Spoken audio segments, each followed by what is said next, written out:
Hello, എല്ലാവർക്കും കൃഷ്ണാസ് വീട്ടിലേക്ക് സ്വാഗതം. ഞാനിന്നിവിടെ ഒരു സാമ്പാർ ചമ്മന്തിയാണ് തയ്യാറാക്കാൻ പോകുന്നത്.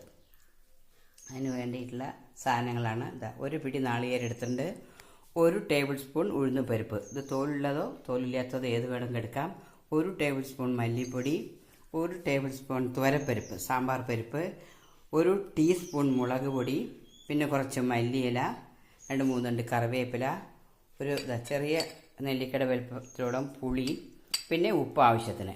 ഇനി ഇതിനെയൊക്കെ നമുക്കൊന്ന് വറുത്തെടുക്കണം. ഗ്യാസടുപ്പിൽ ഞാനൊരു ചീനച്ചട്ടി വെച്ചിട്ടുണ്ട്. അതിൽ 2 ടീസ്പൂൺ പാം ഓയിലാണ് ഞാൻ ഒഴിച്ചിരിക്കുന്നത്. നിങ്ങൾക്ക് ഏത് എണ്ണ വേണം ഉപയോഗിക്കാം. നമുക്ക് ഇതിലേക്ക് ആദ്യം തന്നെ നമുക്ക് ആ തുവരപ്പരിപ്പൊന്ന് ചേർത്ത് കൊടുക്കാം. ഒപ്പം തന്നെ ഉഴുന്ന് പരിപ്പും ചേർക്കാം. ഇതിനൊന്ന് എണ്ണയിലൊന്ന് ഫ്രൈ ആവട്ടെ. കരിഞ്ഞു പോകാനും പാടില്ല, പാകത്തിന് വറക്കാതിരിക്കാനും പാടില്ല. 2 കറക്റ്റായിട്ട് വരണം. ഒന്ന് ഈ ചീനച്ചട്ടി പെട്ടെന്ന് ചൂടാവും, അത് കാരണം സിമ്മിൽ വെക്കുന്നു.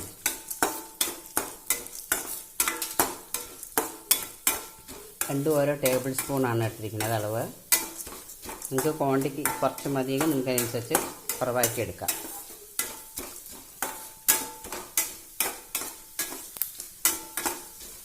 ഈ രീതിയിലേക്ക് നമുക്ക് ഇനി ചേർത്ത് കൊടുക്കേണ്ടത് നാളികേരമാണ്. 1 പിടി നാളികേരം ഞാൻ എടുത്തിട്ടുണ്ട്. നാളികേരം ഒന്ന് നല്ല നിറം മാറിയൊരു ലേശം ഗോൾഡൻ ബ്രൗൺ ആകട്ടെ. ഇതിൽ തന്നെ നമുക്ക് കറിവേപ്പിലയും ആ മല്ലിയിലയും കൂടി ഇപ്പം തന്നെ ചേർത്തി കൊടുക്കാം.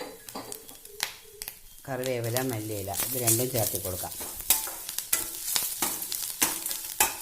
ഒന്ന് ഗ്യാസ് ഒന്ന് ലോ ഫ്ലെയിമിൽ വയ്ക്കാം.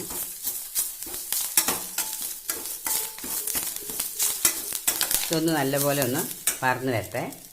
പരിപ്പൊക്കെ ഒരുവിധം നന്നായി വാടി വന്നിട്ട് ഈ സമയത്ത് നമുക്കിനി ആദ്യം 1 ടേബിൾ സ്പൂൺ മല്ലിപ്പൊടി ചേർത്തി കൊടുക്കാം. മല്ലിപ്പൊടിയുടെ ആ പച്ചമണം ഒന്ന് മാറണം.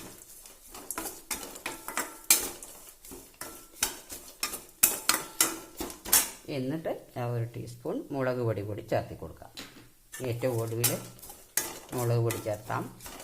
കരിഞ്ഞു പോയത് നമുക്ക് ഗ്യാസ് ഓഫാക്കാം. ആ ചൂട് അത് മൊരിഞ്ഞു വരും. ഇനി ഇത് തണുത്ത് കഴിഞ്ഞ ശേഷം മാത്രമേ നിങ്ങൾ അരയ്ക്കാൻ പാടുള്ളൂ. അല്ല, തണുത്ത ശേഷം ആവശ്യത്തിന് ഉപ്പും ചേർത്തിട്ട് അരച്ചെടുക്കാം. അതല്ല ഈ പുളിയും ചേർക്കണം.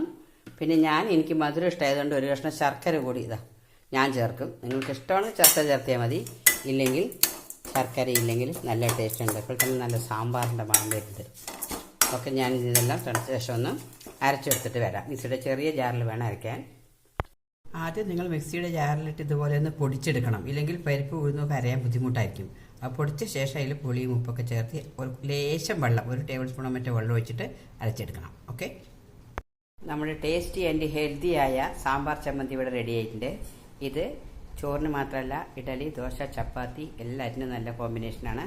എല്ലാവരും ഒന്ന് ട്രൈ ചെയ്യണം. ഈ പറഞ്ഞ അളവിൽ ഒന്നും കരിഞ്ഞു പോകാതെ വറുത്തെടുക്കണം. ശരിയായ രീതിയിൽ എടുത്താൽ നല്ല ടേസ്റ്റിയാണ്. Okay, thank you for watching.